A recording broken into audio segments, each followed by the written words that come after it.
kaligirang pangkasaysayan ng Ibong Adarna.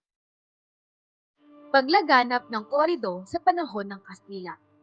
Noong Marso 16, 1521, dumating si Ferdinand Magellan sa Pilipinas na nagbukas ng ugnayang Espanyol at Pilipino.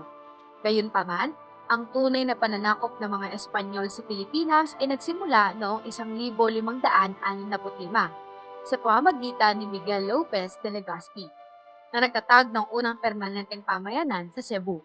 Ito ang unang nagsimula ng mas malawak na kolonisasyon ng Pilipinas at nagdulot ng malalim na epekto sa kultura at lipunan ng bansa. Sinunog ng Kastila ang mga nakasulat na panitikan ng ating mga ninuno dahil sa kanilang layunin na itaguyod ang Katolisismo. Pinalitan nila ang mga nakasulat na panitikan ng mga Pilipino ng mga akdang naglalaman ng mga aral ng Katolisismo. Dahil dito, ang panitikan noong panahon ng Kastila ay nagkaroon ng mga elemento at anyo na katulad sa mga akdang Espanyol. Lumaganap ang mga anyong tulad ng mga tulang liriko, awit, korido at pasyon sa larangan ng panulaan. Ang panitikan ay naging isang mabisang instrumento upang mapalaganap ang relihiyong Katolisismo sa bansa. Ang mga tulang romansa tulad ng awit at korido ay nagbibigay halaga sa diwang Kristyanismo at karaniwang naglalarawan ng mga pakikipagsapalaran at kabayanihan kung saan ang mga pangunahing tauhan ay nagtatagumpay dahil sa kanyang maratag na pananampalataya at matyagang pagtawag sa Diyos.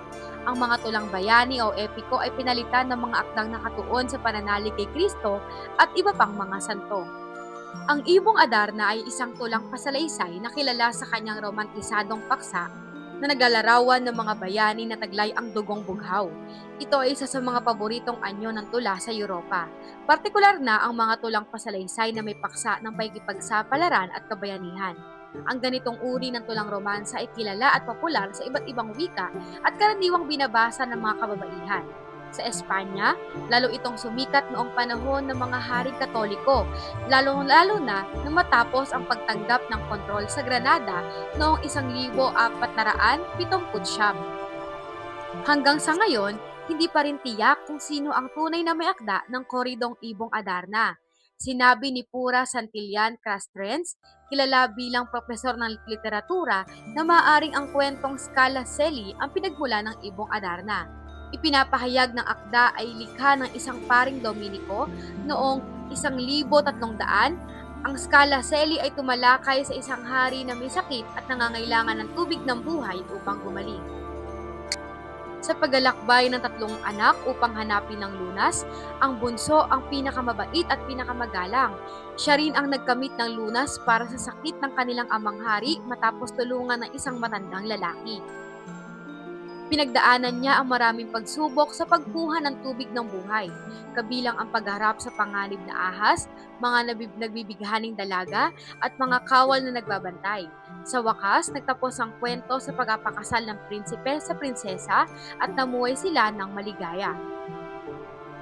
Dahil dito, ang tunay na pinagmulan ng kwento ng akdang ito ay maaaring hango lamang sa mga kwentong bayan ng iba't ibang bansa sa Europa tulad ng Romania, Denmark, Austria, Alemanya at Finland.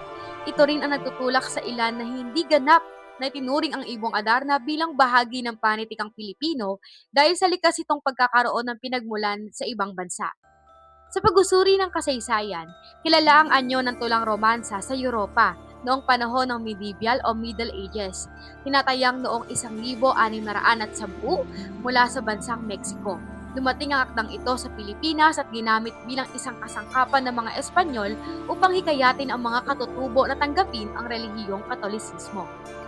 May mga koridong hindi matunton ang sumulat kaya maaaring sabihing salaysaying bayan. Ang ganitong salaysay ay nagpapalipat-lipat sa maraming bibig, yumaman sa nilalaman at habang isinasalaysay ay nadaragdagan. Gayunpaman, sinasabi ng maraming kritiko ang pagpapalagay na ang may akda o unang humango nito ay si Jose de la Cruz, sa nakilala sa tawag na Joseng Sisiw. Ayon kay Julian Cruz Balmaceda, si Joseng Sisiw ang nagturo umano kay Francisco Balagtas kung paano sumulat ang tula. Bagamat ang ibong Adarna ay tinuturing na halaw o nagmula sa ibang bansa, ang nilalaman naman nito ay sumasalamin sa kalinangan at kultura ng mga Pilipino. Sa akdang ito, makikita ang mga natatanging kaugalian at halaga ng mga Pilipino tulad ng matibay na pananampalataya sa puong may kapal, pagpapahalaga sa pamilya, respeto sa mga magulang at nakatatanda, pagtulong sa mga nangangailangan, paggalang sa kapwa, pagtanaw ng utang na loob, pagpapahalaga sa dignidad ng kababaihan at determinasyon sa harap ng mga pagsubok. Bukod sa mga aral na ito, tinangkilik din ng mga Pilipino ang ibong Adarna noong panahon ng pananakop ng mga Espanyol dahil nagdulot ito ng aliw at kasiyahan sa kanila. Sa katunayan, itinuturing na panitikang pantakas ang ibong Adarna dahil sa sandaling pagbabasa o panonood nito, pansamantalang nakakalimutan ng mga Pilipino ang kanilang mga suliranin at nahihahatid sila sa ibang mundo, kung saan nagaganap ang pakikipagsapalaran ni Don Juan ang pangunahing tauhan sa akda. Sa lahat ng koridong na ililimbag at sinulat sa Pilipinas, mas nakilala ang Ibong Adarna dahil bukod sa mga pirasong ito ay mabibili sa mga perya tuwing kapistahan. Ipinapalabas din ito sa mga entablado tulad ng komedya o moro-moro. Dahil sa malawakang paglipat-lipat ng mga sipi, ang mga manuskrito at maging ang mga inilathalang kopya ng Ibong Adarna ay binibigyang pansin ang pagkakasulat nito, lalo na ang mga sukat at tugma ng bawat saknong. Sa kasalukuyan, ang mga estandardisadong sipi ng karaniwang ginagamit sa mga paaralan at pahayagan na karasalamin na ng ating lipunan, gayon din ang pagpapahalagang Pilipino.